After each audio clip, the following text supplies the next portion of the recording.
Yeah, how about y'all? Good. Hit it. All right. All right, good. I'm Robert Quinn. Sorry, how is A.J. Brown doing? Do you expect him to practice? Yeah, he's going to practice today, and he's fine. He'll be ready to go. In Robert Quinn's case, is this how you expected to use him in the maybe trade? And what do you see from him going forward? I see his ability to really rush the passer, and we got to continue to work to get him in situations where he can do so. And so yeah, I'm pleased with Robert, and glad he's on this team, and he adds great depth to this already really good defensive line. And I just know he's going to make a play, a big time play on a big time situation here real soon, because we know how much talent he has and what a good player he is. Nick, a year ago, your team was in a spot 3-6 where it was sort of like you have to win out and win every game and approach it like it was a playoff game in order to actually reach the playoffs. Packers in a similar situation at 4-7, and they're talking like every game is a playoff game. Change anything in terms of the way you're looking at them? And I mean, you've obviously have experience in having gone through. Yeah, no, not at all. Yeah, no, we have to go through our process the way we would no matter what the situation. 0-0, 1-0, 2-0, and that was our process last year. I think that's one of the best things I learned from last year, is that you just got to scratch and claw and nail to go 1-0 this week, and it's not. I don't think out of this building last year you ever heard, well, if we don't win this one, we're out of the playoffs, because you just don't. First of all, you don't know that that's the case, right? Secondly, okay, you say that, you give yourself that ultimatum, and then what if you lose? Then you're packing up shop. So, I don't think you ever heard that sentiment out of our building last week or last year. It was all, how do we get the mountain is so high that we got to climb. The mountain that we got to dig ourselves out of, the hole we got to dig ourselves out of is so high that how do you do that day by day by day by day? And I think what that taught us in this year is you can't worry about anything else but day by day. You learn from your past experiences, and it taught us that you just have to be so locked into the moment, because whether you're 9-1 or 3-6, whatever it may be, you still can't see the top of the mountain that you really want to get to. All you can see is a little bit at a time, and the higher you climb, the harder it is to, the elements get harder, right? No matter who you're playing, the elements get harder, so it even accentuates more that you got to pay attention to what you can control in that day.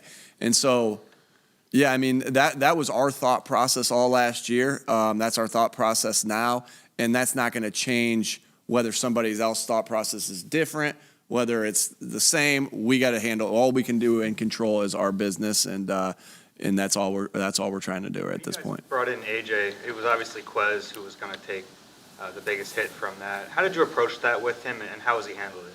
I think he's handled it great. I think, obviously Quez is a big-time playmaker that wants to make plays. And just because Quez may not be stuffing the stat sheet, he's had the last couple of games have been good, but as far as his stats, but he still affects the game because of the speed that he has and the big play ability that he brings to this team, right? And so that was on display, I think, against Minnesota, where he had the big game and the catches.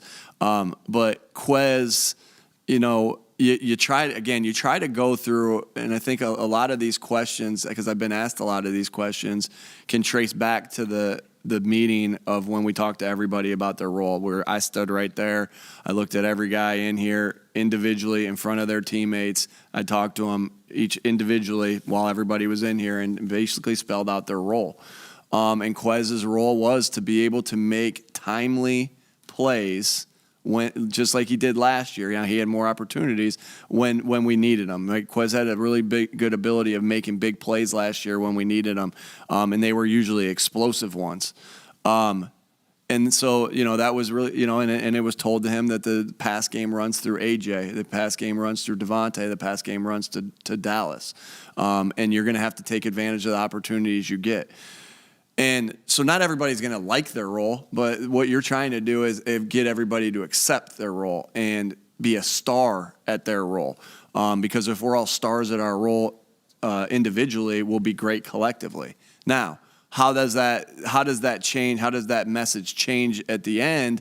It's the message always at the end of that role talk is, now, hey, listen, guys, This is a long season, and things happen in this season, and there's going to be naturally bumps and bruises throughout the season. So your role can change like that, and it does. Like so, and Quez isn't the only guy whose role is going to change like that, who changed like that while he's more involved in everything right now. There's other guys that have to. Andre, his role's changed, right? He went from practice squad, now he's having a big influence on our special teams. Zach McPherson, I'm not sure anyone thought coming in that Zach McPherson was going to be one of our stars on special teams. We knew he was going to contribute. We knew we wanted him to be one of our stars, but now he's a star on special. So people's role change, right? And the only way to be ready for your role to change, I say all this in a long answer to say this. The only way you're ready for your role to change is if you go about your business every day and go through the steps every day of how you get better. And really work on practicing hard to make sure and walking through hard and meeting hard, so to make sure you're here, so that when your number is called, you're ready to go. And Quez has done that, right? And so I say that in this long answer because that's exactly what Quez has done. He's worked, he's ready to go, and we have so much faith in him to make plays. And it was good to see him make some plays last week. Mark, the last couple of weeks have been a little bit tougher sledding for you guys, kind of collectively. I'm curious what areas you're looking at, that you want to have addressed based off what you saw in those games to be better moving forward.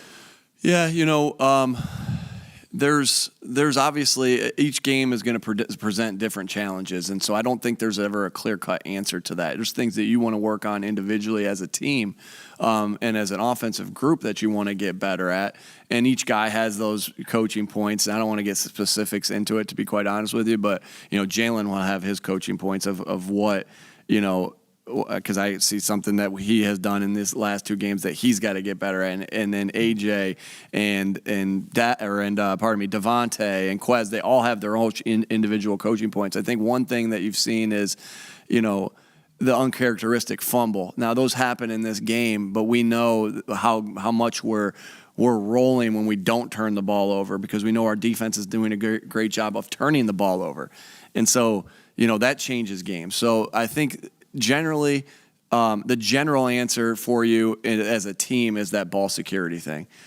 But there's each and individual, coaches too. Like we have our individual things that we need to be better at as game planners, which I don't think helps me giving you that information, because it gives everybody that information, and then players collectively have that as well. Hey, Nick, you got 5 defensive linemen who've been in the league more than 10 years.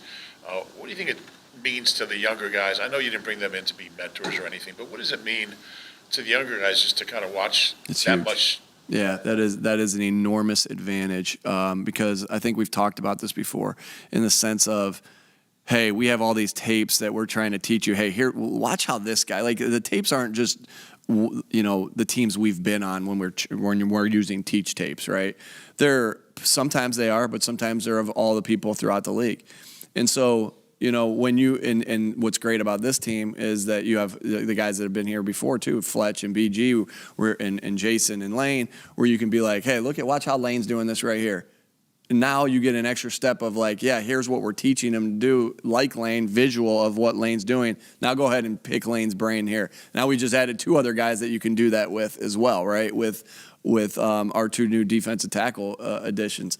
And so that is a huge part of getting better, is being able to watch great people of the past, see their techniques, see how they made it, do, see if we can get our bodies to do that. And now we have that resource of being able to actually talk to that person and get that. Like one thing that I like to do is like, okay, hey, I'd like to get Philip Rivers to talk to Jalen about that. We've done that before. Hey, Philip, can you zoom in with us and just talk to Jalen about how you saw this play? Because we're watching this and we know what we talked about and we know what we taught on this play, but just give them a little more insight, right? And so, we have that relationship with some of our former players. We could do that. Now when they're sitting in the building and you have unlimited abilities to do that and unlimited opportunities to do that, that's huge. Nick, how tough is a Sunday for you when you have to go through the whole day, you have a long wait before a game? This upcoming one? Any national Sunday. Yeah, I remember my brother like always would say he was a high school football coach. So I'm going to put it in perspective here. When my brother was the high school football coach at our high school, because he doesn't coach anymore, he would always say like, man, that is one of the hardest things because you play high school around 7:30. You play a 7:30 game, and so on Friday he's sitting there all day waiting. He said that would just he'd be thinking about this play or that play. And how he would, what's he going to do in this scenario one more time? Because you've already done all these things, right? But you just put yourself through it one more time and you got more time to do it. And so Jay would say like, yeah, I just put I had butterflies. I put myself through those scenarios one more time. And it's just a lot of time to think. Now, that is the case for me too. I do all that. I didn't have to teach social studies like he does. All right, so his job was way harder because he had to do all that and then teach U.S. history to seniors and juniors. So I put it in perspective of it's a long wait and your mind goes through a lot of things. It's good for that extra little bit of prep. At least I don't have to teach social studies. Watch some of the other games that are going on. Yeah, I do. And just to kind of put yourself through situations, like we use the league so much. We have a situational Saturday meeting where we take things from, you guys know about this, we take things from college football throughout the league, right? High school football, Pee Wee football, whatever we can. And we try to learn from those situations within it. And so, just like tomorrow I'm going to watch football, right? I'll go home, I'll eat leftover turkey and mashed potatoes like everybody else. And I'll watch Michigan, Ohio State, right? I always enjoy watching that game. And when situations pop up from that game, it's easy. We have such great media access. I'm able to take a clip, send it to our coaches, give a coaching point, and put us in that thought process where we're thinking about it. That's the same thing on a Sunday that I like to do as well. All right, thanks. Cameras down, please.